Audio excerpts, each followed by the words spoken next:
mauvais, c'était très mauvais. Voilà, exactement. Alors reprenons.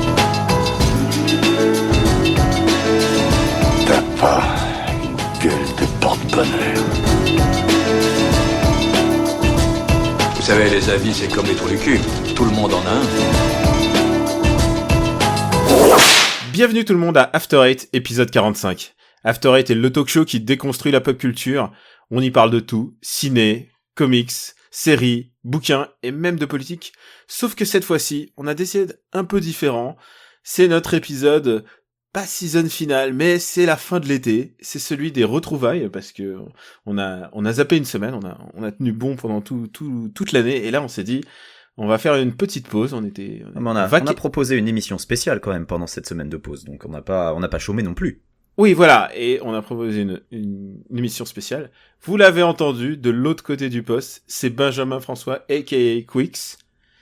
Bonjour Benjamin, comment ça va ? Bonjour Daniel, bonjour les auditeurs, ça va ? Comment tu vas ? Un peu fatigué, j'ai eu quelques semaines, voire quelques mois assez mouvementés, mais ça va aller mieux là, j'ai quelques jours de vacances qui s'approchent, et puis il fait un peu moins chaud qu'il a pu faire les dernières semaines, donc... Globalement, on va vers un redout, donc ça va mieux. Et toi, ça va ? Un redout, tu te fous de ma gueule, je suis rentré en France. C'est les gens se plaignent comme si c'était novembre, quoi. Écoute, moi ça va. Je reviens de doux pays que tu connais bien, qui s'appelle les États-Unis. Ah ouais, je connais pas. Ouais. Et donc, c'est nouveau oui, c'est c'est relativement récent, je te dirais. D'accord. Et du coup, ça nous a permis de nous voir, ce qui arrive, deux fois par an. On n'a pas enregistré en live, ce qui change nos habitudes. Non, on n'a pas eu la chance de pouvoir enregistrer en live, mais bon. Mais du coup, dans notre update de qu'est-ce qu'on a fait pendant ce temps-là, on va commencer par la même chose. J'espère que vous avez vu qu'on a sorti un nouveau podcast, un nouveau projet qui s'appelle Parle à mon Luc. Allez, vas-y, lance-toi, raconte un petit peu. Parle à mon Luc, ça vient déjà d'une idée qu'on a vue au tout début, qui était de nous intéresser à ce qu'on appelle la Besson-sploitation, à savoir l'œuvre de Luc Besson, et on avait commencé en regardant tous les deux en simultané les films Taxi, et en prenant des notes et en faisant des screenshots, et on s'était rendu compte qu'à l'écrit, en fait, ça fonctionnait pas tellement. Et c'est pour ça que... énormément de travail. Ou énormément de travail, mais c'est vrai que on perdait le côté spontané à l'écrit, donc on a mis ça de côté, on y a réfléchi, on a lancé After Eight entre-temps, et puis cette idée de parler sur l'œuvre de Besson me trottait encore dans la tête, et c'est pour ça que à un moment on s'est lancé, on a invité Papa à nous rejoindre, et on a lancé donc Parle à mon Luc, qui est donc un podcast qui parle de cinéma et qui parle sur le cinéma, puisque c'est un commentaire audio. Et donc le principe, c'est que les auditeurs lancent le film, lancent le podcast en même temps, et regardent le film tout en écoutant le podcast. Voilà, je m'y perds. Ils peuvent regarder le podcast s'ils veulent, mais ça sera beaucoup moins intéressant. Juste pour un mot sur le setup, c'est que on a remarqué avec Papa qu'à chaque fois qu'on parle de Luc Besson, c'est très populaire. Parce que il y a beaucoup de vannes évidemment, mais il y a aussi il a une filmographie très particulière, que ce soit en tant que réalisateur ou en tant que producteur. Mais le Spielberg français, Daniel, je n'ai pas peur de moi. Tu peux pas nier le fait que c'est un putain de tycoon. Ah mais oui, complètement. Et qu'il a des idées complètement barrées et qu'il a atteint un niveau que j'appellerais de George Lucas, pas ni qualitatif ni dans l'importance, mais en tout cas dans la relation qu'il a avec les autres, c'est-à-dire qu'il a atteint un niveau où il est un peu intouchable et personne n'ose rien lui dire, et du coup ça rend son œuvre très particulière. Je pense pas que, tu vois, la nouvelle trilogie de Star Wars aurait été possible si c'est pas un mec très très haut perché, très très isolé, qui l'ait fait tout seul en fait. Et je pense oui, que un mec à qui personne n'ose rien dire, tout à fait, ouais. Ouais, si tu regardes des trucs comme Valérian, qui a ses petites qualités malgré tout, ce film n'aurait pas été possible si tu n'es pas très opiniâtre à propos de ton cinéma et peut-être isolé, quoi, tu vois. Enfin, ce mec nous fascine, voilà. Et donc on s'est dit, il nous faut un podcast pour en parler, et donc on fait des commentaires audio. Voilà, c'est ça, il y a une fascination, c'est vrai qu'on se moque beaucoup, mais il y a aussi une part de tendresse, parce que on a grandi avec certains de ces films, et il y a certains de ces films qu'on apprécie malgré tout. Et il y en a qu'on n'a pas envie de revoir. Il y en a qu'on n'a pas envie de revoir, mais qu'il va falloir qu'on se revoie, Daniel, malheureusement. On est embarqué là-dedans. En tout cas, on espère que la formule vous plaira si vous n'avez pas encore écouté Parle à mon Luc. On a eu globalement des bons retours. On a des gens qui se plaignent qu'il y a une perte de synchro entre le podcast et le film. Et là, malheureusement, c'est quelque chose auquel on va pas pouvoir faire grand-chose puisque nous trois, on se synchronise pour avoir la même version. Mais il faut savoir qu'entre les versions US, européennes, VHS, télé, il y a des versions différentes qui existent. Et donc, oui, le NTSC à 23,97 frames par seconde, c'est pas pareil que le PAL à 25 frames par seconde, et donc du coup, les films font pas la même durée. Et ça, c'est un truc, je pense que ce qu'on va faire à l'avenir, c'est qu'à chaque fois qu'on parlera d'un film, on précisera sur quelle version on se base. Ouais. Comme ça, les gens pourront regarder exactement le même film que nous, et puis bon, ça reste écoutable sans regarder le film, en tout cas pour le cinquième élément. C'est ça qu'on a remarqué, c'est que ça reste un produit complètement... tu peux l'écouter dans la bagnole, tu peux le faire sans support visuel. Et effectivement, le cinquième élément est tellement connu. Voilà, il vaut mieux bien connaître le film. Si c'est un film de Luc Besson que vous n'avez jamais vu, je pense que ce sera très très compliqué de suivre le podcast. Mais si c'est un film que alors vous connaissez... c'est très nul, hein. Je veux dire, tu peux découvrir Lucie par notre... Oui, c'est sûr. Mais bon, voilà, la formule, c'est vraiment, dans l'idéal, c'est de regarder le film en écoutant nos commentaires, ce qui est un setup un peu particulier, on en a tout à fait conscience, mais en tout cas, nous, on s'est bien amusé à le faire, on espère que vous êtes bien amusés en écoutant notre pilote, donc sur le cinquième élément, et pour ceux qui se demandent où le trouver, c'est sur parleamonluc.fr, tout attaché. Et puis on mettra peut-être un petit lien dans le descriptif de cet épisode d'After Eight. Évidemment, ça fait un bout de temps puisqu'on n'a pas enregistré d'After Eight. On vous remercie en tout cas de tout votre soutien. On a eu énormément de retours, beaucoup plus ce qu'on attendait que pour un épisode que de commentaires. Ouais, on est très content des retours. Pour répondre d'abord aux questions que vous pouvez peut-être vous poser, on n'a pas encore enregistré la suite et le choix du prochain film n'est pas arrêté. Et sans doute, on vous laissera le choix parmi un choix de 3-4 films. Voilà. Donc soyez à l'attentif, on va lancer les sondages sur... Surveillez le Twitter Parle à mon Luc. Voilà, et puis After Eight, Super Ciné Battle, vous devriez les suivre aussi parce qu'ils sont animés par Benjamin et Papa, ils sont très drôles. Quand Papa il délire, il est vraiment très très bon. Bon, parle-nous des USA un peu, Daniel, les States. Attends, j'étais en train de finir sur Parle à mon Luc. Ah, pardon. Non, juste pour finir sur Parle à mon Luc, il y a des gens qui nous disent est-ce que vous ferez d'autres films. Pour l'instant, on garde l'objectif Luc Besson, on se garde un peu une... c'est réalisation en priorité et les productions plus tard. C'est vrai qu'il y a plein de gens qui nous disent putain mais vous devriez faire ça sur Indiana Jones 4. Un film qui n'a pas existé, je te le rappelle. Ça va être compliqué, il va falloir qu'on trouve des bandes qui n'existent pas. D'après la Doxa Super Ciné Battle, c'est un film qui n'a pas existé. Cependant, on est en train de penser à différents trucs, genre des opérations spéciales, peut-être en fin d'année, on verra, on n'est pas pressé. L'important pour nous, c'est de faire un programme qui soit rigolo, qui vous intéresse, qui parfois peut vous apprendre des trucs, parce que je me tape aussi les bouquins à côté. Je fais beaucoup de travail de documentation sur ces trucs. Ça, il faut reconnaître que Daniel a le courage de s'infliger des bouquins sur Luc Besson ou de Luc Besson, et ça, tout le monde ne l'a pas.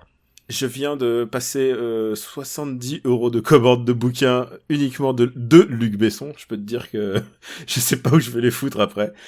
Et voilà, donc et aussi c'est le premier sous-marin de ce que va devenir le Robotics Podcast Universe. On a quelques projets, tous très différents, disparates, et on vous informera quand ça changera.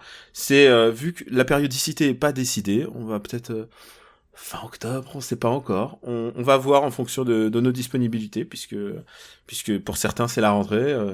D'autres ont différentes activités. Donc, le principal, le vaisseau amiral, c'est After Eight et Super Ciné Battle. Et celui-là, c'est un peu la friandise. Quand on le balancera, vous serez au courant. Et j'espère que vous vous marrez. Enfin, j'espère que vous choisirez un bon film, surtout. Putain, parce que on n'a pas envie de faire Lucie tout de suite, quoi. Ah, mais tu sais, si on fait tous les bons films tout de suite, après, il va falloir s'enchaîner un tunnel de l'enfer. Donc, c'est peut-être mieux d'alterner. Hein. Ouais. Et donc voilà, on peut parler des USA si tu veux. Bah vas-y, parle-moi des USA, Daniel.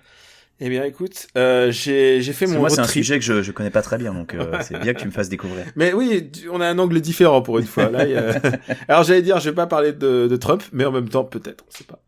Je vais essayer de te faire la full narration. Alors, vas-y. Je suis arrivé aux États-Unis il y a un bout de temps. J'ai fait ce qu'on appelle le road trip, quoi. Vraiment mon vieux rêve d'aller d'État en État dans l'Ouest américain et un peu le Sud évidemment. Je suis arrivé dans l'Arizona, donc à Phoenix, et j'ai loué une caisse là-bas, donc The American Dream complet, un petit SUV Ford. Et on est un peu descendu d'ailleurs dans Tucson. J'ai pas découvert, mais j'ai pris connaissance que j'avais de la famille là-bas. Et très très éloigné. Un Et tu le savais avant de partir quand même. Alors je le savais avant de partir, je les ai prévenus que j'arrivais. Et je peux te dire qu'ils ont pas vu souvent des cousins venus de France. J'imagine, oui. Et c'est du genre, notre grand-mère a une sœur qu'on n'a pas trop connue. Un peu, c'est une histoire assez compliquée. D'accord. Et qui est restée vivante après la guerre. Donc c'est vraiment les collecteurs de la famille. Et dont la branche est restée dans les États-Unis et en particulier dans le Michigan et dans l'Arizona. Ah oui, donc et deux donc, États assez éloignés quand même. Genre, ils s'aimaient pas, c'est pour ça qu'ils sont habités si loin les uns des autres. Ou... Je sais pas, en fait, je crois que l'Arizona, c'est un peu c'est l'état de là où ils prennent la retraite, tu vois. C'est beaucoup de gens prennent leur retraite dans l'Arizona parce que, en fait, la Californie est devenue vraiment trop chère. Ouais. Et l'Arizona, c'est à peu près la même chose, mais en beaucoup plus chaud, en fait. Bah ouais, je me disais, au niveau climat, pour une personne âgée, l'Arizona, c'est hardcore. Ouais, mais par contre, t'as des villas. Alors, je vais y arriver au climat. Attends, j'y arrive. Et donc, j'ai découvert ces cousins éloignés. Et j'en avais vu un quand j'avais 8 ans, tu vois. Donc, c'était assez rigolo de se revoir à 32 ans après. Et puis sa sœur donc aussi donc j'ai vu un pan de famille que je ne connaissais absolument pas, et pour moi qui suis d'une famille comme on appelle nucléaire, c'est-à-dire j'ai très très peu de cousins, j'ai plus d'oncles, j'ai une toute petite famille, donc avoir une nouvelle personne dans la famille, c'est quand même un événement en soi, quoi. Ouais. Et donc dans l'Arizona, alors j'ai bien fait attention dans l'Arizona, et ensuite on a été dans le Nevada et dans l'Utah. J'ai fait attention de pas parler de politique, et tu vas savoir pourquoi. Je pense que t'as bien fait. Genre éviter toute conversation politique. Et c'était vraiment beau. C'est un des plus beaux voyages que j'ai fait. Si c'est uniquement en termes de montagne, de beauté, ce que tu vois, c'est vraiment hallucinant. C'est quelque chose que je n'ai jamais vu dans ma vie. C'est une espèce de succession de déserts, et le désert, c'est pas l'image qu'on a du Sahara. C'est très riche en matière végétale. Les cactus, bien évidemment, c'est extraordinairement impressionnant. Chaque pan de montagne devient, ou chaque vallée devient une espèce de paysage de western. Et pour moi qui ai passé mon temps à regarder des westerns, c'était absolument fabuleux. Donc on est allé jusqu'au Grand Canyon. Au Grand Canyon, on a fait les deux rives, on l'a fait un peu par les airs, je tiens à avouer, parce que je me suis dit merde, c'est pas tous les jours qu'on arrive devant le Grand Canyon, il faut quand même aller voir ça par les airs. Donc j'ai une passion pour l'hélicoptère, voilà. Et on a fait le Grand Canyon, et après on a continué un petit peu par l'Utah, comme je l'avais dit. Et l'Utah est très particulier, puisqu'on s'arrête à un petit burger joint, tu vois, genre un petit burger familial. C'est d'ailleurs le dernier burger qu'on a mangé aux États-Unis, parce qu'on s'est dit, on en a ras le cul, il y a que ça. Et dans ce burger, il y avait un panneau, il y avait marqué Guns are welcomed. Et genre, il y avait un panneau avec un gun, genre pourquoi diable viendrais-tu avec un gun dans un petit burger familial, quoi?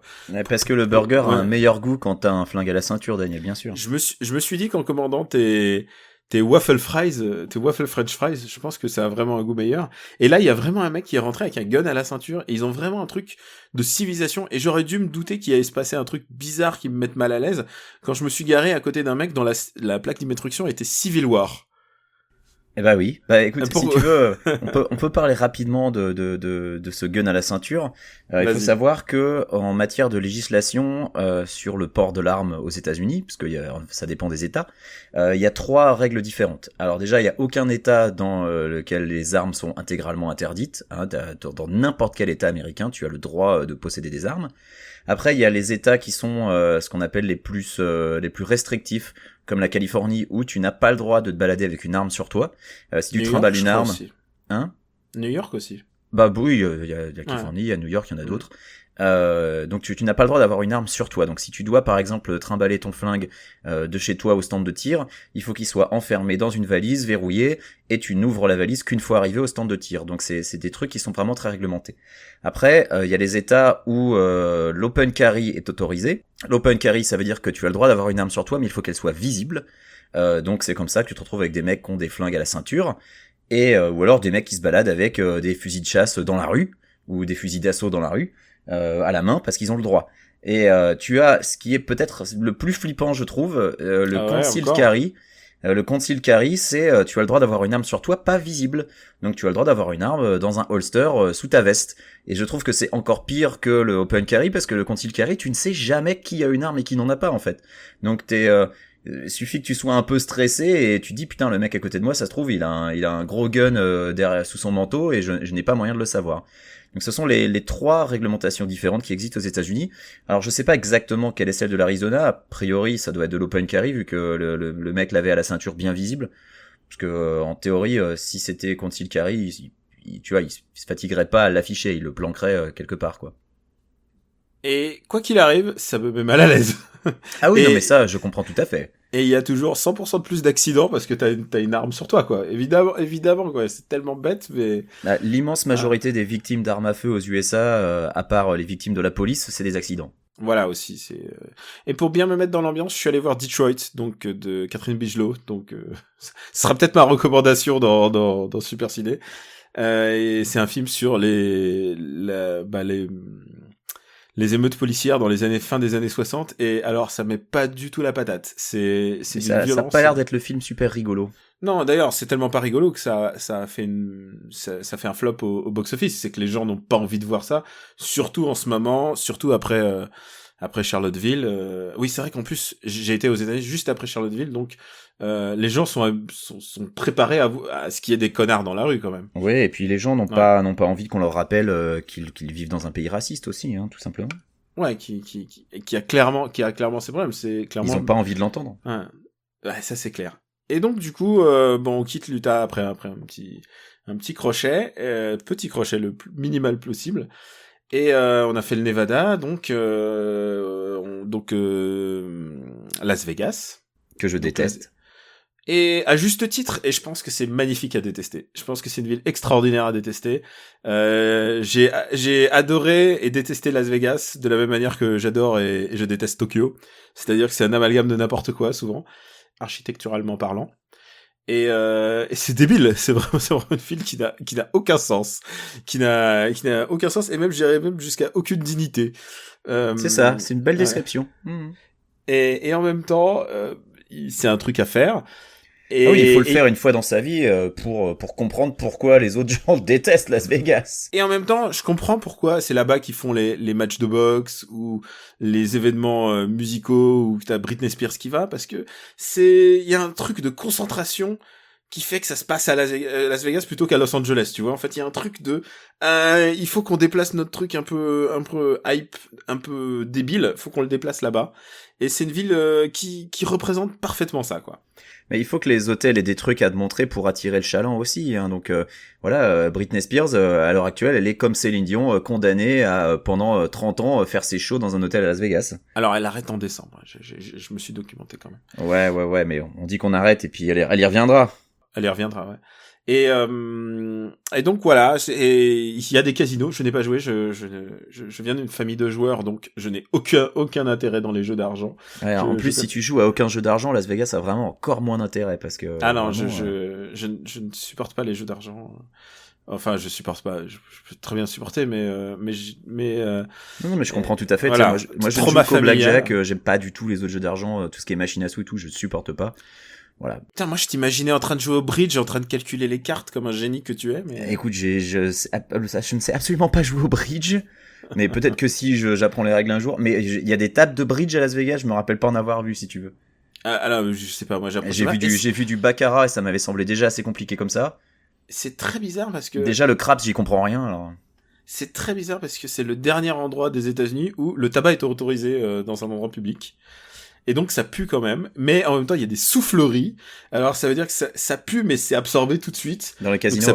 Donc ça pue quand même, hein, mais par contre ça souffle c'est assez dégueulasse. Et il y a que là-bas qu'on voit ça. C'est vrai que plus tu t'approches de la Californie, et plus tu vois des jeux d'argent très bizarres, parce que les réserves indiennes aussi ont droit d'avoir leur propre casino. Ouais, tout à fait. Et donc c'est très bizarre, tu vas chercher ton essence et en fait c'est un casino en même temps, et puis il y a un keuf qui monte la garde, mais de manière genre super sévère. Bah tu sais qu'à Las Vegas, rien qu'à l'aéroport, t'as déjà des machines à sous en fait. Dans l'aéroport. Ouais, bah ouais, évidemment, tu peux pas perdre d'argent à perdre son argent. Ouais. Pas perdre de temps à perdre son argent. Et donc le final a été évidemment la Californie, où j'ai assisté au mariage d'un ami très cher. Et tout s'est pas déroulé, mais comme dans un conte de fées. C'était vraiment parfait. J'avais suffisamment d'alcool dans le sang pour pour me lever et faire le. Ah, tu as fait un petit discours. Et faire le discours improvisé. Ouais, non, heureusement que j'avais un peu d'alcool dans le sang. Et mais en même temps, faire un discours, c'est un truc de russe, hein. C'est un truc les Français ils oublient, mais ils savent pas faire. Mais c'est vrai, hein, c'est genre en Russie tu ne plaisantes pas avec le toast, c'est très très important à chaque fois que tu picoles, et comme tu picoles souvent, il faut savoir les faire. Et donc là, on s'est terminé sur la Californie, et c'était ma foi fabuleux, et je suis très content de ce moment passé, sauf que j'étais le seul à conduire, et je peux te dire que même s'il fait 40 degrés avec la clim, c'est très très très très fatigant. Ah non, conduire c'est exténuant. C'est exténuant, et en plus on a cherché des ghost towns. J'ai trouvé des ghost towns, des bleds dans lesquels avec les drapeaux confédérés et tout ça, hein, Ouais. Des vieux trucs. J'ai été sur le set un set très connu d'un tournage de western. Et c'était magnifique, c'était les plus belles montagnes que j'ai vues depuis très très très longtemps. Mais voilà, c'était au milieu de nulle part, il fallait rouler, et pour une fois qu'un mec il loue un SUV, il fait vraiment des trucs de SUV avec, tu vois, pas juste ton Cayenne pour aller chercher les gosses chercher le pain. Donc voilà, c'était un peu l'aventure, et Dieu bénisse le GPS, parce que sinon on y serait encore. Ah, c'est quelque chose que je me demande souvent, oui, quand je passe d'une autoroute à l'autre, quand je vois les échangeurs ici, je me dis mais comment faisaient les gens avant les GPS? Quand je vois les rues qui s'interrompent et qui reprennent, ou les rues qui prennent des virages. Ah non, mais il y a des fois c'est incompréhensible, je ne sais pas comment ces villes ont été construites, et surtout comment les gens faisaient avec juste des cartes. Alors bon, peut-être qu'à l'époque on aurait réussi, hein, mais honnêtement voilà, ça me dépasse un peu. Et ce qui nous dépasse pas, c'est qu'on a décidé de faire un épisode un peu de fin de saison, et on s'est demandé de quoi on va pouvoir parler, et les gens nous ont dit ça fait longtemps que vous n'avez pas haté, donc on va parler de... On va revenir sur les deux séries qui ont agrémenté notre été, à savoir la saison 7 de Game of Thrones et l'événement Marvel Netflix Defenders, qui est le résultat de toutes ces séries, ces 5 saisons au total, puisqu'il y a eu 4 séries, mais une des séries, il y a eu 2 saisons, qui sont donc le fruit du travail de Marvel et Netflix, à savoir Defenders. Non, c'est de ce côté qu'il faut regarder. Oye, sa papaya. Ça vous dirait un ice cream avec mon ami et moi? Casse-toi, sale gominé.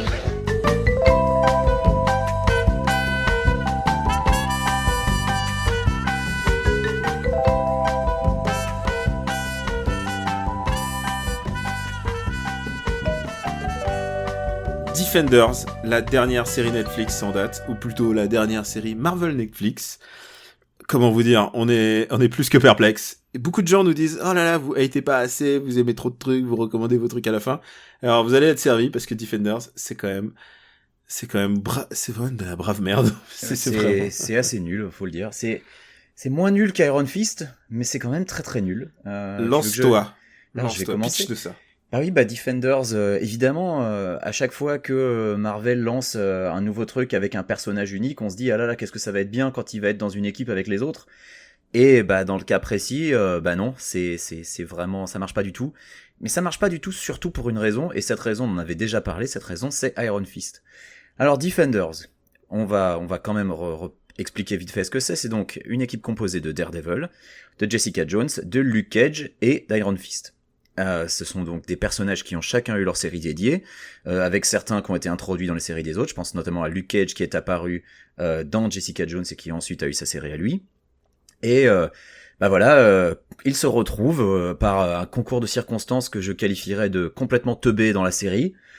Et complètement teubé parce que c'est un peu la faute d'Iron Fist, mais je pense que c'est surtout de lui qu'on va parler au final, parce que mine de rien, le gros souci de la série Defenders, c'est d'être la suite directe de la série Iron Fist, qui n'était déjà pas bien, et que Iron Fist, c'est un peu le MacGuffin de la série, en fait. C'est ça le problème, c'est que toute l'intrigue est basée sur lui, sur son personnage, sur pourquoi il est important, sur comment il faut protéger New York des méchants de The Hand, qu'en fait, à la fin de la série, une fois que tu t'es enfilé les 8 épisodes, tu comprends toujours pas ce que c'était vraiment le gros plan des méchants de The Hand, que le seul personnage qui aurait pu être un peu intéressant a été sous-exploité et se fait buter d'une manière complètement teubée, que Iron Fist, bon, je vais crever l'abcès, Iron Fist, c'est quand même le personnage qui est censé être super important, qui est tellement con que même ses potes le fracassent, le maravent et l'attachent à une chaise, qui ensuite se fait quand même kidnapper, qui perd tous ses combats un peu d'importance. C'est censé être un champion, un champion plus qu'un champion.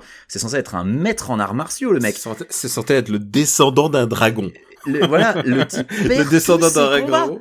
C'est extraordinaire, le type perd tous ses combats. Jessica Jones plus qui de même temps à terre dans toute la série, c'est mais scandaleux. Oui. Il y a Jessica Jones, il y a même une blague méta dedans avec Jessica Jones qui dit mais je suis la seule à pas avoir suivi d'entraînement aux arts martiaux. Eh ben elle gagne plus de combats qu'Iron Fist. Alors que elle, elle est méga balèze, mais elle a pas forcément de formation martiale, si tu veux.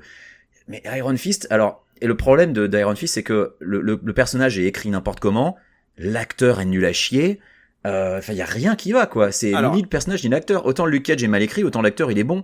Iron Fist, il a rien pour lui, quoi.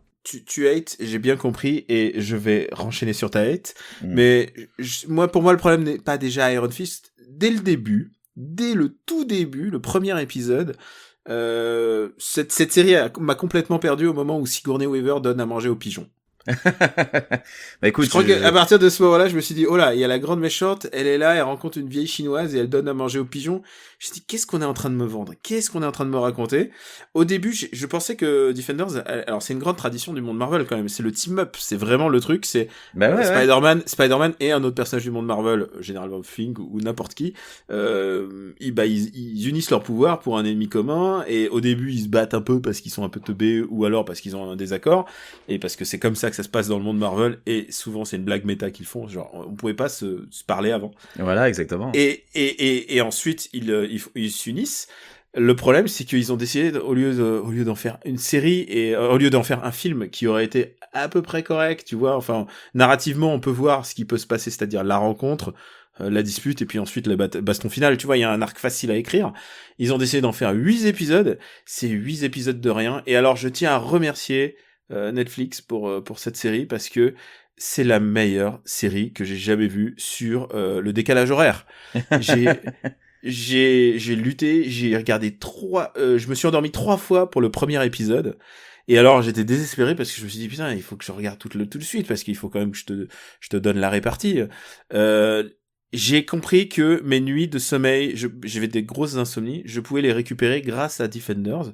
Donc, je me mettais, par exemple, l'épisode 2 et je me réveillais à l'épisode 5 et je me dis, oh là là, j'ai dormi 4 épisodes de Defenders. Mes nuits étaient calibrées par rapport au nombre d'épisodes. J'ai finalement pu voir la série, mais alors, il n'y a pas eu un seul moment où je me dis, oh là là, j'ai loupé quelque chose.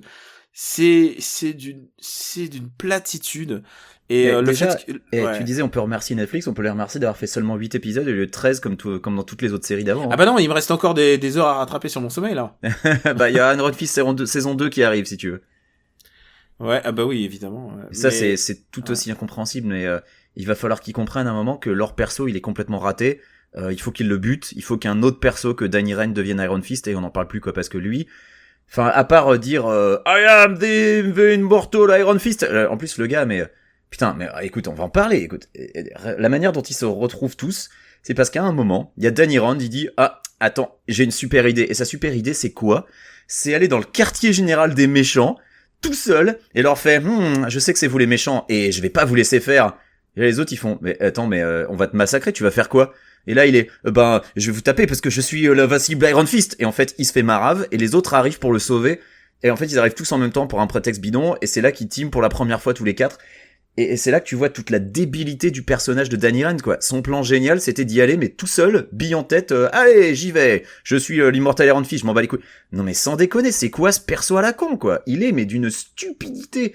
C'est effroyable. Et voilà, et il est tellement con que, je l'ai déjà dit tout à l'heure, ses collègues finissent par tous le frapper, l'attacher à une chaise en disant, il est trop con, on peut pas le laisser faire, quoi.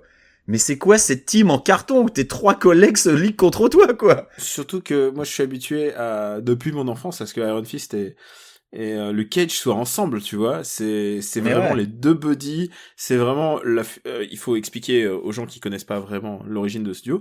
Ces deux personnages, à la fois de la blaxploitation et des films de kung-fu. Donc années 70, c'est ça qui est à la mode. Et c'est comme ça que Chris Claremont il crée Iron Fist, et que ce duo naturel se fait, c'est-à-dire que ces deux personnages qui sont vraiment en lisière vraiment à la frontière du monde Marvel et de ce qui se passait au cinéma à l'époque. Et puis c'est que deux persos que tu t'opposes en plus, c'est le riche blanc avec le black de Harlem, les mecs qui s'allient.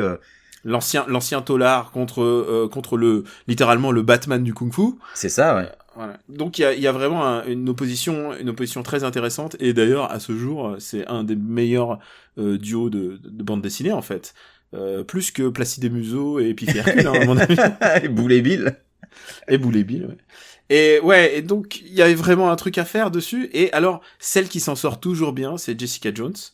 Parce que Jessica Jones, elle est le méta-commentaire de ce qui se passe. C'est-à-dire quand ils sont vraiment nuls, elle les vanne, et quand elle, tu vois, c'est une des meilleures phrases de toute la série, c'est quand elle fait, quand tu as débarqué dans mon bureau, ma vie est un festival de kung-fu. Et genre, elle est le commentaire du n'importe quoi qui se passe. Sigourney Weaver est pathétique. Mais c'est ça, je peux le dire, voilà, c'est pas tellement un spoiler. Sigourney Weaver est présentée comme étant donc la membre fondatrice de The Hand et un peu la boss. Et elle se fait buter, mais c'est ridicule, quoi. Enfin, c'était quoi l'intérêt? Elle sert à rien, quoi. De ces séries, c'est que souvent il bute ce qui est arrivé pour Luke Cage, il bute le personnage intéressant pour se retrouver avec un personnage vraiment beaucoup moins intéressant. Ça, c'est vrai. Et alors, tu vois, il y a même pas d'expérience. C'est il y a un moment où j'ai trouvé qu'il aurait pu y avoir un truc intéressant quand Daredevil et Jessica Jones commencent un peu à enquêter tous les deux. Puis finalement, ça tombe un peu à plat. Et c'est dommage parce que je trouve qu'il y a une bonne alchimie entre les comédiens et ça marche pas trop mal.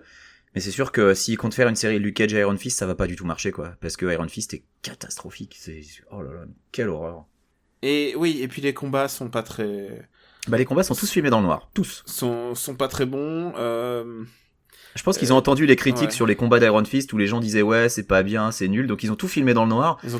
Ça se voit, il y a des moments où genre tu vois les comédiens les cascadeurs, quoi. Et c'est tellement évident. Mais c'est tellement dommage parce que Daredevil avait quand même établi un certain standard en matière de baston pour des séries télé.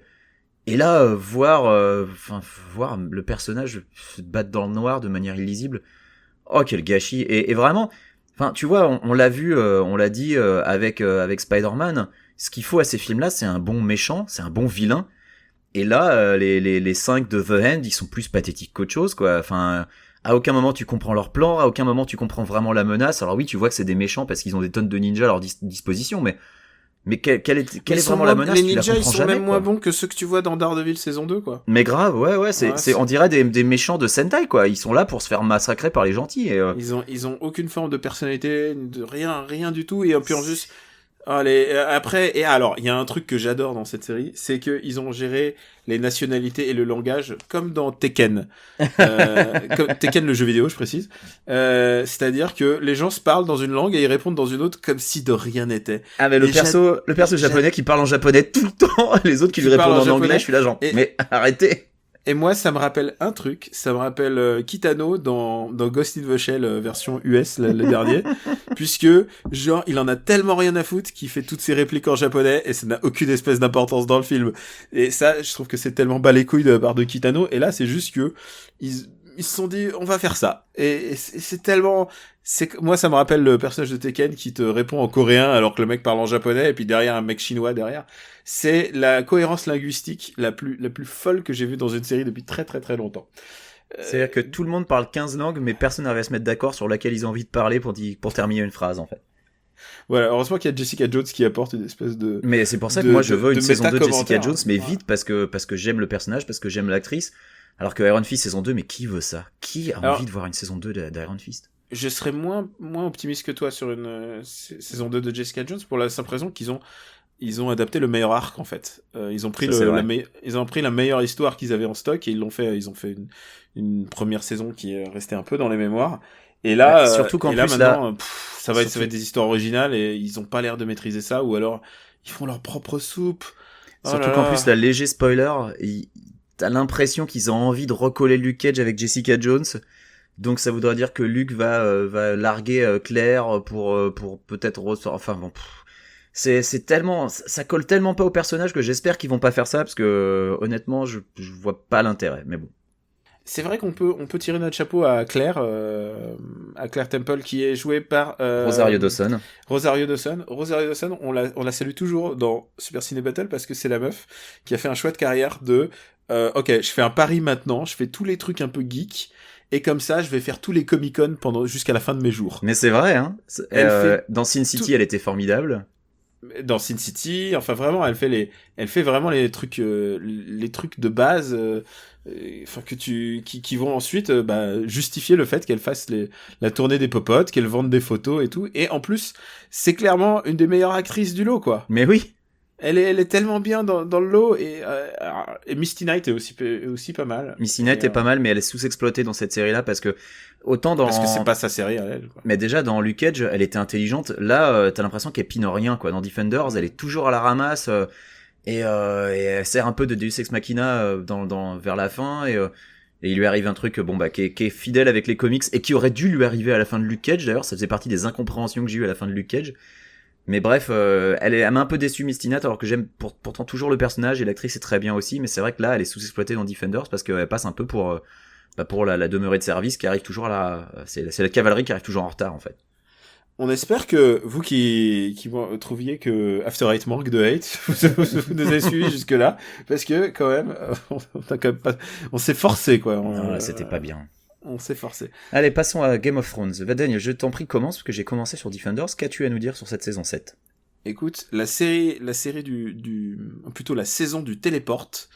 Puisque tout le monde c'est comme Son Goku quand il revient de la planète et qu'il a appris la téléportation, ça accélère beaucoup la suite des événements. Et du coup, ça devient très très fluide, très cohérent. Et je suis satisfait pour une raison très très simple sur cette saison. C'est que mon personnage préféré n'est pas mort. Non seulement il n'est pas mort, mais en plus c'est devenu la microstar de la série pour moi. Je l'adorais depuis sa toute première apparition. J'ai dit ce mec-là, ça va être un bon. Et je parle bien sûr. Alors on parle bien sûr sous couvert de spoiler. Si vous avez pas vu, on va spoiler la saison 7. Donc si vous ne l'avez pas vu, zappez. Si vous avez pas vu, zappez. Et donc voilà, vous savez maintenant que Lord Davos reste vivant. Ah, moi c'est Tormund, mon personnage préféré, et j'espère qu'il est pas mort. Et Lord Davos, donc le Onion Knight, qui est pour moi mon personnage qui est joué par Liam Cunningham, et donc vraiment j'adore les acteurs irlandais dans les trucs anglais parce qu'ils ont vraiment un ton assez différent, où la majorité des acteurs est quand même assez anglaise. Et donc le Onion Knight qui devient pour moi le compas moral de cette série depuis un certain temps. Bon, ça fait longtemps qu'il l'est, hein. Ouais. C'est-à-dire que il est, mais là en plus ça devient le méga star puisque c'est lui qui devient le méta-commentaire de Lord Snow puisqu'il se met au service de Jon Snow. Et il fait le commentaire tout le temps et c'est hilarant en fait. C'est lui qui lui dit genre à un moment comment je dois t'appeler Lord Snow, Lord King John, Lord machin et il fait whatever, appelle-moi John, c'est bon. Et j'adore ce personnage. Il est tellement drôle et pour moi il surnage tellement cette saison par rapport à ces mecs qui se prennent quand même très au sérieux. C'est Sansa, c'est machin, c'est Daenerys, tu vois. Donc du coup ouais, je suis très satisfait, je suis content qu'il cartonne et il a aussi la meilleure punchline de la saison qui est est-ce que tu m'en voudras pas si je change de camp puisque il perd pas le Nord, il voit les belles dames du royaume du royaume de Daenerys et il fait mais ça a l'air génial, pourquoi on va pas chez eux. Donc voilà, il apporte un peu d'humour et de décalage et en même temps il est très sérieux puisque il va chercher des personnages qu'on avait complètement oubliés des premières saisons pour les ramener de manière un peu téléphonée évidemment, mais enfin vu qu'il tu parles de Gendry. Je parle de Gendry. Enfin, ça bouge un petit peu. Enfin, il y a une espèce Attends, de... ils font même une vanne sur le fait que Gendry, il était en train de pagayer la dernière fois qu'on l'avait vu, quoi. Ils font une vanne dessus, quoi. Ah oui, il y a un truc qui est évident avec cette saison, et je sais pas si tu es d'accord, c'est que pour la première fois, avant, jusque toutes les précédentes saisons, c'était une adaptation. C'était une adaptation de bouquin, et ils comblaient un peu les trous avec des différentes idées. Et là, pour la première fois, Game of Thrones devient un show télé, en fait. C'est-à-dire que c'était plus une adaptation, ils sont obligés de faire vraiment créer, et donc du coup, ça a une dynamique de série télé, et c'est plus des gens qui vont d'un point à un autre, qui prennent des années pour ça, ils ont besoin de wrap it up, comme on dit. Bah voilà, ils ont besoin d'avancer. Moi, c'est un peu mon, je vais pas dire problème avec cette saison, parce que je l'ai bien aimé quand même, mais c'est que j'ai l'impression de plus regarder le même show, en fait. Comme tu l'as dit, il y a eu une profonde différence entre les 6 saisons d'avant et celle-ci, et on sent que là, voilà, il faut qu'ils terminent, et ils auront pas 6 saisons de plus, ils en ont plus que 2, et comme il y a des grandes batailles épiques qui s'annoncent, au niveau budget, il faut wrap it up en moins d'épisodes que prévu, parce qu'il faut mettre plus de pognon dans chaque épisode, donc c'est pour ça va être des saisons raccourcies, et que la fin va être, j'ai peur que la fin soit un peu précipitée, parce que oui, les téléportations c'est cool parce que ça apporte du rythme et que du coup on s'ennuie jamais et qu'il n'y a pas eu un seul épisode de temps mort pendant cette saison, mais d'un autre côté, moi je trouve que des fois on a un peu du mal à s'y retrouver, genre mais attends, tel perso il est là alors qu'il y a 2 minutes il était à tel endroit, comment c'est possible géographiquement parlant, il y a eu une ellipse temporelle que j'ai pas vu passer, surtout que les différents arcs vont pas forcément à la même vitesse non plus. Parce que c'est juste pas possible que le temps passé à Winterfell ait été le même que le temps à passer j'en perds mon français, que le temps qu'a passé Jon entre ses différents voyages, si tu veux, parce que Jon, faut bien voir que il part à Dragonstone, ensuite il part convaincre Cersei à King's Landing, ensuite il part au-delà du mur, ensuite il revient à King's Landing, enfin c'est ah non, c'est pas Jon qui va à King's Landing. Putain, je m'y perds, mais tu vois, je m'y suis perdu. Il y a eu un moment où j'arrivais plus à savoir où était tel perso et qu'est-ce qui s'y passait. Et je me dis, c'est pas possible que ça ait été la même timeline dans les autres endroits. Ah non, mais je suis d'accord. Et d'un point de vue show télé, c'est plus ou moins logique qu'ils aient fait ça. Mais quelque part, au niveau cohérence temporelle, tu vois, j'ai eu l'impression d'être dans Dunkerque de Nolan avec 3 trucs qui se passaient à des vitesses différentes, si tu veux. Et il y a un moment où ça m'a un peu perdu et j'étais là genre, putain, attends, là on en est où? Parce que c'est pas possible, il s'est pas passé 6 mois à Winterfell entre le moment où Arya est arrivée et le moment où Sansa commence un petit peu à essayer de comprendre si elle est pas en train de se faire embrouiller. Enfin, tu vois, j'ai eu ce petit problème là. Après, j'ai pris beaucoup de plaisir à regarder la saison, tu vois, je suis pas en train de cracher dans la soupe, mais c'est vrai que j'ai l'impression de plus regarder le même show en fait, et ça fait un peu bizarre. Et puis surtout il bouge les pions pour le final, c'est-à-dire que tu vois à peu près où ça va aller avec Daenerys, avec avec tous les autres personnages, avec Jaime Lannister qui se positionne clairement comme je sais pas, c'est lui il est perdu, lui c'est plus où il en est. C'est vraiment du theory crafting, mais il se positionne clairement comme un mec qui va renouveler un peu sa destinée, c'est-à-dire il a déjà tué un roi, c'est possible qu'il refasse la même chose. Qu'il finisse en tuant une reine, ouais. Oui, voilà. Ouais, c'est possible. Après, en fait, est-ce que tu as vu venir excuse-moi, est-ce que tu as juste vu venir le coup du dragon maléfique ou pas? Je l'ai pas forcément vu venir, mais c'est quand il réfléchit, tu te dis mais leur plan était débile du début à la fin et c'est la faute de Jon Snow si le mur se fait défoncer quoi au final. Parce que c'est toujours sa faute. Hein. Voilà, c'est quand même super moche ce qui se passe. Donc j'avais pas vu venir le coup du dragon. Je t'avoue que j'étais un peu le souffle coupé quand je l'ai vu arriver et qu'il a commencé à défoncer le mur. Mais oui, c'est intéressant. Je suis curieux de voir ce qui va se passer. Il y a pas eu, en fait, il y a un truc qui me fait un peu peur, c'est que les personnages sont tous devenus tellement importants que je sais pas s'il va y avoir des persos importants qui vont mourir à un moment ou à un autre et si on va vraiment être surpris par certaines morts dans la saison finale. Alors oui, certainement. Je trouve qu'il y a déjà eu trop de morts et il y a déjà eu trop de morts. Là, c'est bon. Maintenant, on a envie juste qu'ils positionnent les persos pour pour la fin, on nous a promis une fin douce amère. Il y a un truc qui me paraît évident, et je crois que c'est toi. C'est évident que ça va pas bien se terminer, c'est évident. Tu l'as un peu souligné, c'est que comme c'est vraiment un show télé maintenant, ils sont dans le commentaire, et c'est-à-dire dans la réflexion de tout ce qui s'est passé. Ils ont vu les réactions, ils ont vu ce qui s'est déroulé avant, et du coup, ils ont mis le curseur beaucoup plus bas sur le sexualité. Oui, très très peu de cul dans cette saison. Ils ont mis et du coup, c'est comme s'ils avaient lu les commentaires sur il y avait vraiment un peu trop de torture, il y avait trop de viols, et du coup, ils se sont dit là, tu sens qu'ils sont dans le commentaire. Ils ont lu tout ce qui se passait sur internet, tous les mecs qui gueulaient, ou le public il y en a qui arrivent plus à suivre, parce que il y a parfois où c'est vraiment trop de torture, évidemment. Non, mais ils se rendent compte aussi que tout ça, c'est du temps qui est pas utilisé pour tout ce qui est politique, stratégie, bataille, guerre, et qu'à un moment il faut wrap it up, comme tu dis, et donc ces trucs-là, on peut plus passer autant de temps dessus. Et donc c'est une saison un peu ambiguë pour moi, c'est-à-dire je comprends exactement son fonctionnement, je vois exactement ce qu'il voulait faire. Et en termes de satisfaction, ça m'a donné revoir les Stark ensemble. Je crois que c'était mon passage préféré, quoi. C'est-à-dire tous ces gens qui se sont jamais rencontrés et qui finalement se rencontrent. Le moment 7 mercenaires qui était vraiment chouette. Qui, à mon avis, quand tu le vois, les 7 mercenaires partir dans l'air, je me suis dit, ça aurait duré une saison entière. Ah, mais la fin de l'épisode où tu les vois qui assemblent leur équipe de Bracas et qui passent la porte du mur, j'étais fou de joie. Je me disais, putain, la semaine prochaine, ça va être fantastique. Bon, c'était moins fantastique que j'espérais, mais l'idée était top, quoi. L'idée était top. Ouais, c'est un peu pas toujours, ouais, c'est pas toujours aussi satisfaisant que ce qui se passe dans ta tête, le teaser de l'épisode dans ta tête. Le build-up était mieux que la réalisation du truc, en fait. Et comme Defenders. Ouais. Non, faut pas déconner non plus, quand même. Il y a quand même une espèce de, mais après, tu vois les moyens qui sont mis en place, quoi. C'est-à-dire que les bastons, enfin, tu les vis. C'est pas aussi impressionnant que la baston de Stark avec de Jon Snow contre Rhys Evans, tu sais, le Lord, c'était comment il s'appelait, j'ai un trou de mémoire maintenant, il y a tellement de personnages. Contre Lord Bolton. Bolton, voilà. Ramsay Bolton.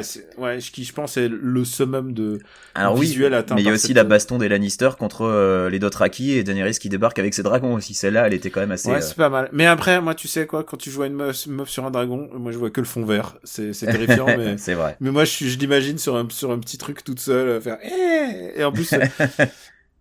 Alors, beaucoup de gens bâchent Jon Snow parce que mauvais acteur ou quoi que ce soit. Moi, je trouve qu'on lui casse un peu de sucre sur le dos parce que le pauvre, il tient quand même énormément de responsabilités dans la série. Il a le poids du monde sur ses épaules, donc. Il est devenu le point de vue, enfin, il est devenu le point de vue de l'histoire presque, puisque c'est lui qui devient un peu le héros de fait, puisque c'est à la fois un Stark et enfin, il y a tellement de pression sur ses épaules, et en même temps, il est aussi intelligent qu'Iron Fist.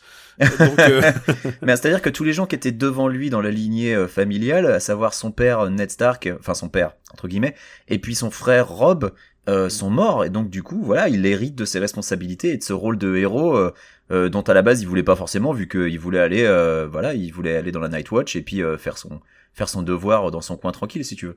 Et je pense que tu veux qu'on parle du jeu d'Emilia Clarke. Écoute, moi, c'est quoi, je suis même assez fasciné par le style d'acting, on en parle jamais, mais le style de Littlefinger qui c'est genre, why my lady? Et genre, ça fait 7 saisons qui cabotine, quoi, et j'ai envie de lui dire, good night, sweet prince, quoi. Moi, je t'avoue que j'aurais bien aimé voir jusqu'où il aurait pu aller, et ben, j'ai vu, c'est un peu dommage. C'était une belle surprise, c'était un twist auquel je m'attendais pas, j'étais en train d'insulter Sansa devant mon poste de télé, et puis d'un coup, ah, mais en fait, ça va. Donc bon, oui, c'est une fin un peu douce amère, comme on dit. Mais donc, du coup, tu veux vraiment pas parler d'Emilia Clarke qui joue comme une patate, alors?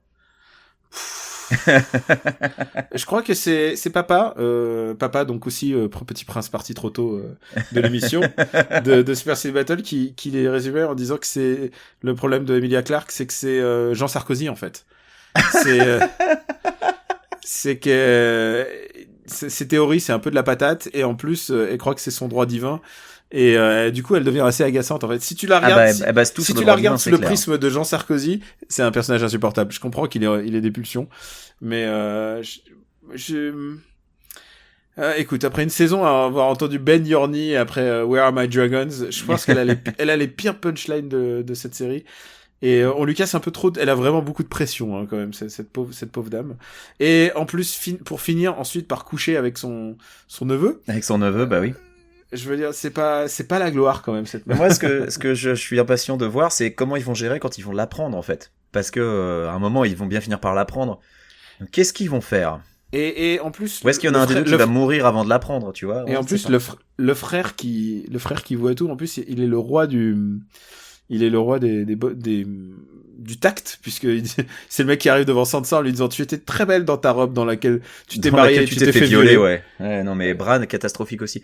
Et c'est ça qui est moche, c'est que ils ont créé un personnage omniscient qui finalement ne dit rien, ou alors distille ses informations goutte à goutte. Putain, alors que moi, à sa place, j'écrirais un blog pour informer tout le monde, quoi.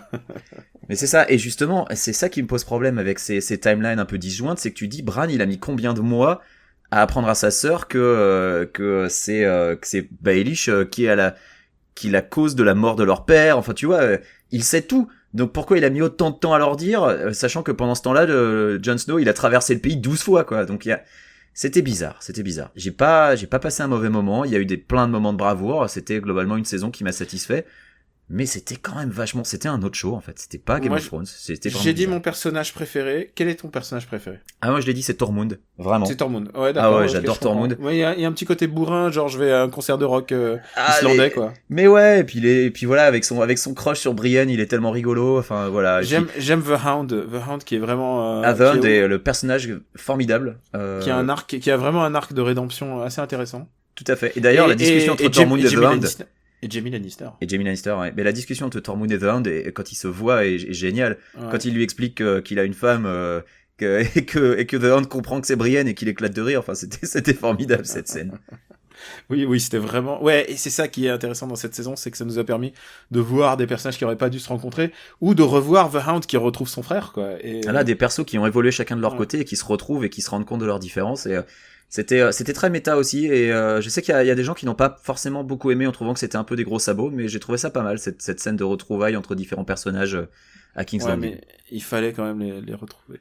Je crois qu'on a fait sa dose à cette saison. Bah globalement, on l'a dit, Defenders c'est non, Game of Thrones Season 7 c'est oui, mais c'est plus Game of Thrones. Oui, voilà, on est passé en mode cruise, tu vois, c'est comme autre chose, voilà, t'es sur l'autoroute et tu mets le mode cruise et c'est passé en vitesse automatique. Voilà, tu te laisses conduire. J'ai découvert ça il y a pas longtemps. Pourquoi est-ce que je perds mon temps avec un broquignol dans ton genre, alors que je pourrais faire des choses beaucoup plus risquées?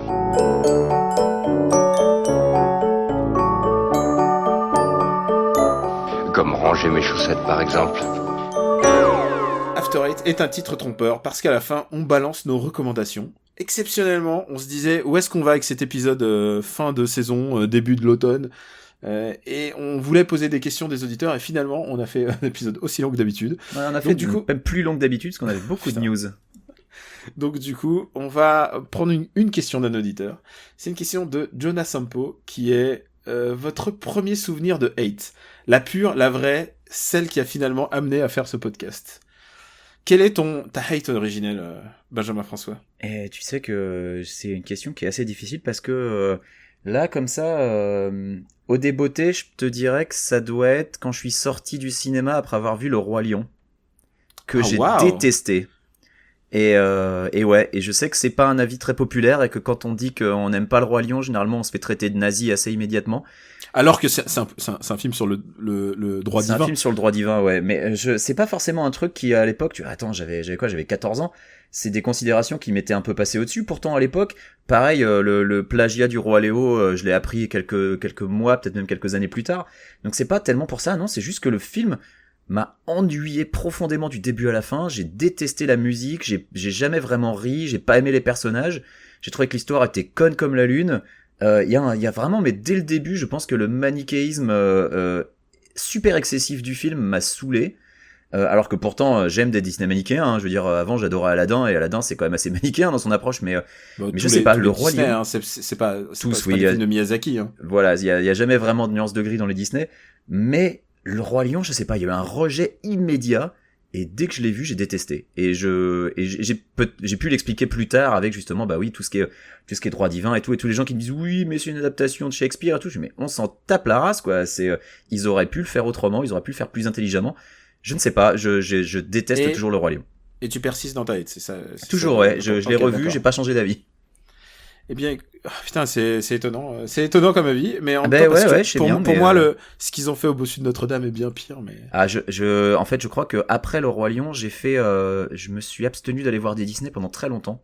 Et donc, tout ça, c'est toute une époque, genre Bossu Notre-Dame, Hercule, tout ça, c'est des films que je n'ai pas vus. Ah, je peux comprendre. Moi, je me les tape un peu pour Super Cinémato, je me suis tapé Cusco, là, justement. Eh ben, Cusco, j'aime bien parce que j'aime beaucoup le personnage de Kronk qui me fait beaucoup rire, en fait. Mais ça reste un film vachement mineur, en fait. Oui, et puis bon. Et je l'ai vu des années plus tard, hein. Et là, c'est une histoire de droit divin aussi. Ouais. C'est un roi qui veut retrouver son trône.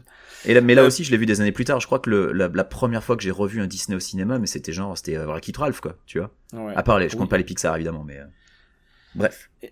Et mon premier souvenir de hate, c'est très bizarre, mais tu sais, t'es souvent sous l'influence des parents à 5 ans, 6 ans. Ouais. Et quand on te dit c'est pas bien, et ben du coup tu répètes c'est pas bien.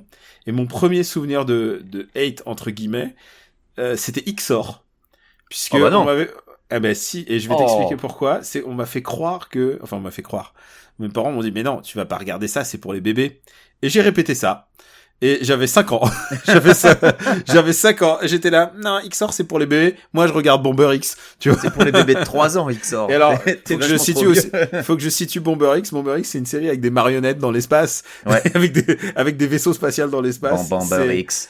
C'est voilà, genre je suis passé à quelque chose de plus sérieux, les gars. Je préfère les marionnettes. Et l'ironie de l'histoire, c'est que ensuite j'ai rencontré l'acteur de Xor et je l'ai interviewé, ensuite on a mangé ensemble et c'est devenu Est-ce que tu lui as demandé qu'est-ce que ça fait de faire une série pour bébé?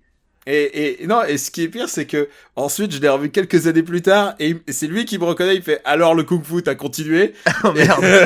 Donc tu vois ce moment de hate très passager, je me vois très bien dans c'était un goûter d'anniversaire d'une fille à l'école, elle a invité tout le monde et tout le monde s'est mis à regarder Xor et moi genre le 3e ou 4e épisode celui où il capture les enfants dans des bocals et dans des bocaux. Et genre qui est assez dramatique et moi je suis là genre tu vois du haut de mes 5-6 ans je fais non c'est pour les bébés je ferais pas regarder ça. Donc toi t'es retourné de faire une tartine de brioche au Nutella avec de l'Oasis. Sauf que j'ai changé vraiment d'avis quand tu vois la série le niveau de la qualité, le niveau des stunts, le niveau des cascades. Quand t'as mûri, quand t'as eu 7 ans.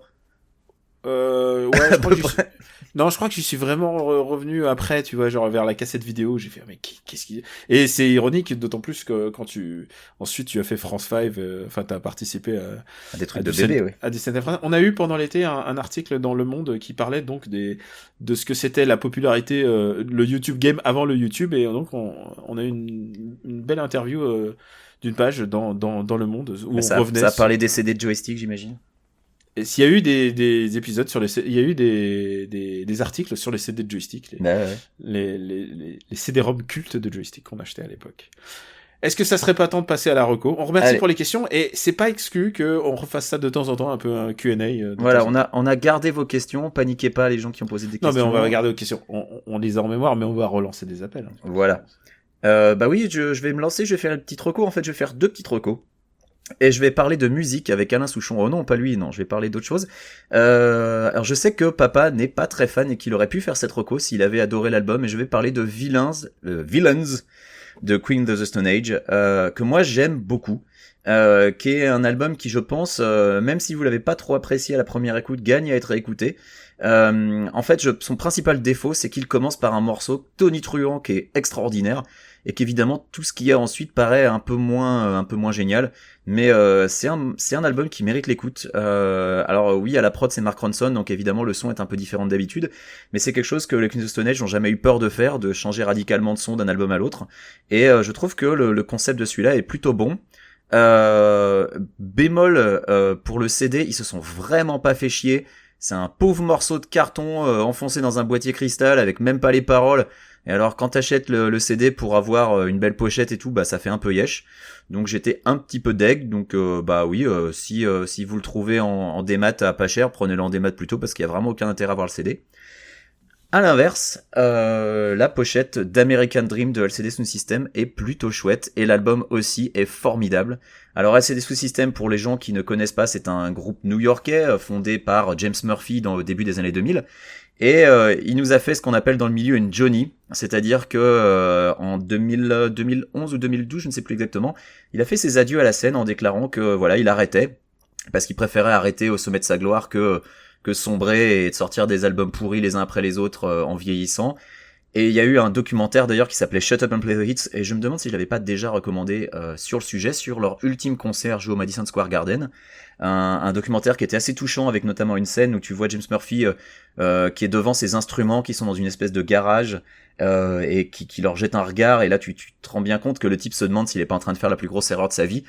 Et peut-être qu'il a considéré qu'il avait fait la plus grosse erreur de sa vie, puisque l'année dernière, il a relancé une tournée qui avait démarré avec Coachella, concert formidable avec un hommage à Bowie et un hommage à Prince la semaine suivante. Et donc, cet American Dream, c'est leur nouvel album, et c'est LCD Sound System au meilleur de leur forme. L'album est formidable. Là aussi, c'est pareil. Il commence très fort, mais il n'y a pas tellement de baisse de niveau sur les morceaux suivants. Il y a quelques morceaux que je me suis déjà passé demi-douzaine de fois parce qu'ils sont vraiment extraordinaires. Donc voilà, si vous aimiez le LCD Sound System d'il y a 10 ans, bah vous pouvez y aller les yeux fermés. Celui-là est un très bon cru. J'ai fait un peu plus long que je ne pensais. À toi, Daniel. Mais écoute, moi je vais faire un petit peu plus long aussi, parce que je vais d'abord recommander, je sais qu'il y a plein de gens qui aiment bien qu'on recommande d'autres podcasts. Donc je vais vous recommander un podcast que j'adore depuis tellement longtemps, et celui-là il m'a tenu éveillé sur la route. C'est un podcast qui s'appelle We Got This. Super Ciné Battle. Ah non, d'accord. C'est con. C'est un podcast qui s'appelle We Got This, de Mark Gagliardi et de Al Lublin, qui sont à la fois deux auteurs et comédiens, donc c'est un peu la classe américaine, puisque ils ont tous un putain de niveau. Et c'est un podcast sur lequel ils discutent d'un thème en particulier, et à la fin de l'épisode, ils décident qu'est-ce qui est le plus intéressant. Et alors, évidemment, il y a plein de sujets, tu peux t'imaginer qu'il y a plein de sujets de discorde potentiels dans la vie, que ça soit, qu'est-ce qui est mieux, le meilleur film d'action, qu'est-ce qui est meilleur, Star Wars ou, tu vois, enfin, Star Wars ou Star Trek, mais est-ce que aussi, les comédies de Jude Apatow sont bien? Mais la meilleure comédie, le meilleur board game de tous les temps. Donc tu parles vraiment de tous les domaines, en fait. La meilleure maman à la télévision, le meilleur président au cinéma, enfin tu vois, il y a vraiment le meilleur président de fiction, et donc il y a plein de trucs, et à la fin ils décident complètement arbitrairement, ils pèsent le pour et le contre. Alors bien sûr il y a des classiques, le meilleur film d'Harry Potter, mais il y a aussi le meilleur jour de la semaine, les meilleures pâtes, le meilleur film Resident Evil. Ouais, ça c'est nouveau. Il y a vraiment plein de choses différentes. Qu'est-ce qui est mieux, les French toast, les gaufres ou les pancakes? Il y a vraiment. Alors, je sais déjà que je disqualifie les pancakes. Voilà. Mais il y a plein d'angles différents, et c'est absolument délirant. Ils sont vraiment très très drôles. Ils sont très opiniâtres.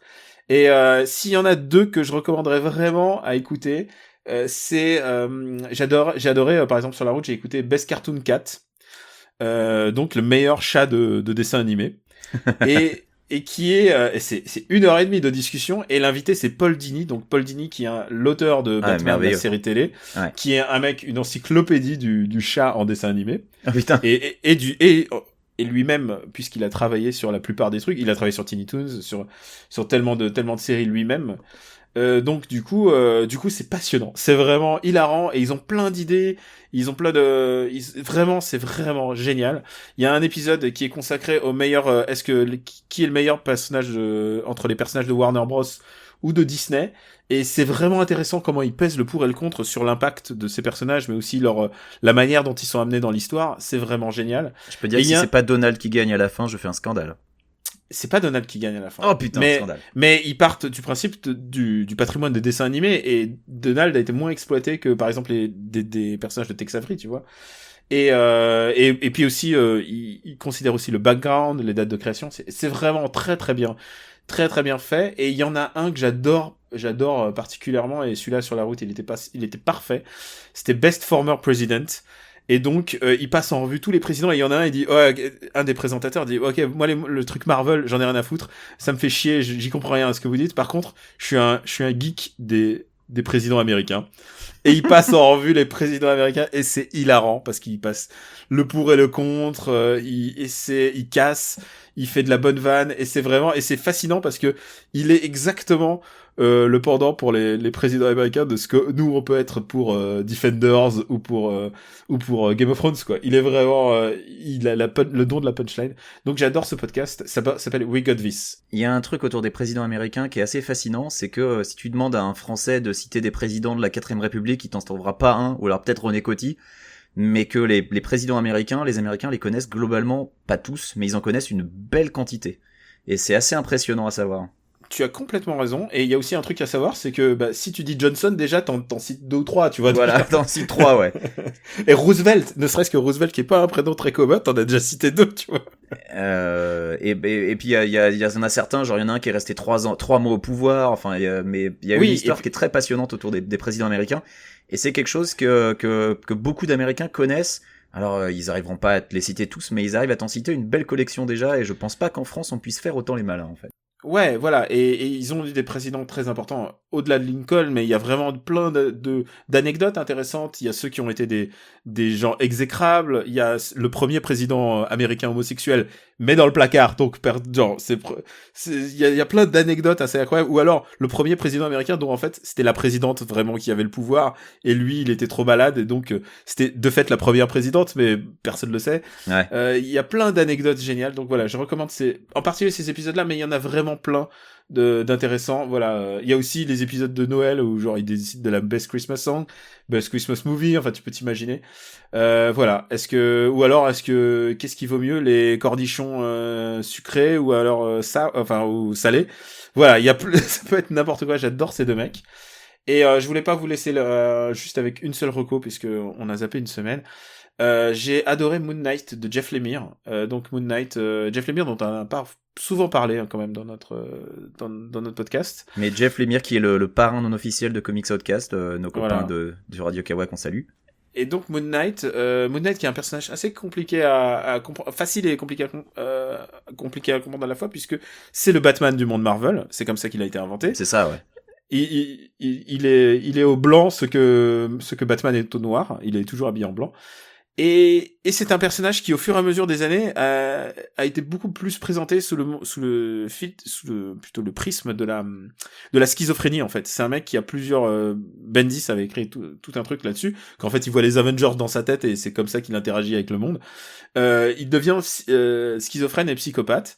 Le précédente incarnation, c'était par Warren Ellis, et la précédente incarnation de Warren Ellis, c'était genre, il y avait très peu de dialogue, c'était presque un pitch de série télé, c'était hilarant. C'était vraiment une des meilleures BD de l'année, je crois que c'était en 2016, où il tape à poing nu des fantômes, enfin c'est grotesque. Et Jeff Lemire, il revient sur les origines, il raconte les origines, donc c'est à la fois un mec qui détient les pouvoirs qui lui sont hérités par un dieu égyptien, mais en même temps il est à la fois fils de rabbin, et on sait plus trop qu'est-ce qui est la vérité ou pas, et d'ailleurs à tel point où il se réveille dans un asile psychiatrique et on sait plus si c'est un héros ou pas. Il a des graves problèmes d'identité, et c'est assez bref en fait, c'est une série qui s'est déjà arrêtée, et c'est illustré par Greg Smallwood. Combien de chapitres? Je crois que je veux pas dire numéro de conneries, c'est genre 15 numéros, donc ça doit être D'accord. C'est 2 ou 3 TPB maxi, quoi. Ouais. Et c'est illustré par Greg Smallwood, qui est vraiment super bon, et plusieurs dessinateurs rentrent dans le jeu pour faire différentes pas incarnations, mais différentes strates de sa psyché, en fait. Et si vous vous intéressez sur ce que c'est que la schizophrénie ou la psy ou ce genre de problèmes comportementaux, c'est une autre porte d'entrée. Il y a pas juste Legion, il y a aussi celle-là, et je trouve que celle-là vraiment était vraiment très très bien. C'est un très très beau comics. Voilà, c'est ma très très chaude recommandation. C'est Moon Knight par Jeff Lemire.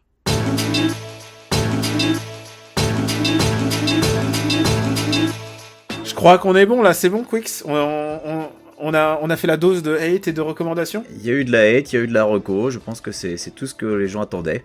Dis-nous où on peut te retrouver. À part sur l'autoroute 66. Mais c'est pas une autoroute 66, Daniel. Mais qu'est-ce que tu racontes? Non, ouais, c'est Road 66. On peut me retrouver sur Twitter, KWYXZ. Et puis, j'aurai peut-être un peu plus de temps dans les mois qui viennent pour commencer à écrire des nouvelles choses sur Gaming Sins 198X. Et j'ai même un petit projet perso dont je ne t'ai même pas encore parlé, mais que je suis en train de mettre en place. Donc, faut voir, plus tard. Et puis dans Parle à mon Luc, bien sûr, parleamonluc.fr. Et toi, Daniel, où peut-on te retrouver? Eh bien, écoute, vous pouvez me retrouver sur Camé Robotics sur Twitter, et évidemment Super Ciné Battle par mon Luc et MDR qui reprend. Vous pouvez aussi me retrouver sur Gaijin Dash, donc je pense que l'épisode a dû être diffusé ou sera diffusé très bientôt, là le dernier épisode, puisque ça fait un bout de temps qu'on n'a pas enregistré, on était très content de le faire. Et je crois que c'est un peu tout. C'est un peu tout pour l'actu. On va revenir. De toute manière, c'est notre épisode de retour un peu. On reviendra sur les autres différentes actus à venir. La phrase rituelle. Vous pouvez retrouver After Eight sur le site after8.fr. Vous pouvez continuer de nous suivre sur vos applis dédiées et sur iTunes. Continuez de mettre des petites étoiles qui aident au référencement de ce podcast. On est très contents, vous êtes de plus en plus nombreux à nous suivre. On a de plus en plus de messages de gens qui font des marathons et qui se tapent tous les épisodes pour rattraper les 45 épisodes passés. Je trouve ça un peu hallucinant. Très courageux. Ouais, oui, j'imagine. Il y en a qu'on devrait enlever, en fait, on devrait enlever les premiers. Non, mais non, faut assumer. Oui, après, faut pas en avoir. Non, assumer. Il y avait un son pourri, on savait pas trop ce qu'on faisait, mais on assume un peu.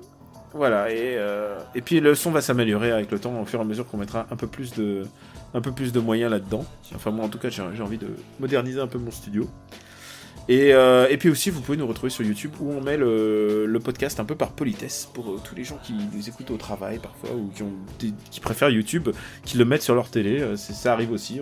C'est un micro-marché, mais voilà, il faut aussi faire ça.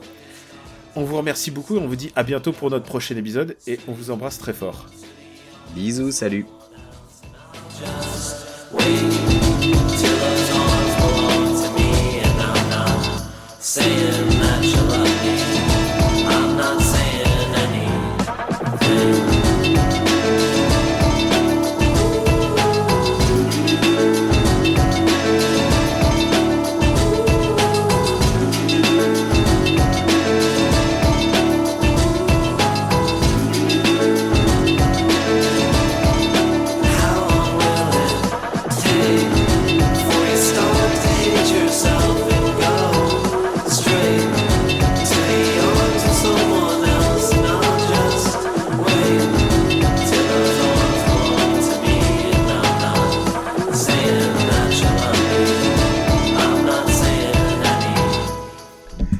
Ah putain, moi, tu sais que hier, j'ai été followé par Christian Estrosi. Excuse-moi, hein? J'ai été followé par Christian Estrosi. Mais comment? Je sais pas. Tu sais quoi, depuis que Nadine Morano a liké mes photos de vacances, je sais merde. Je sais pas, mais ouais, trop bon. Genre, c'était une belle journée.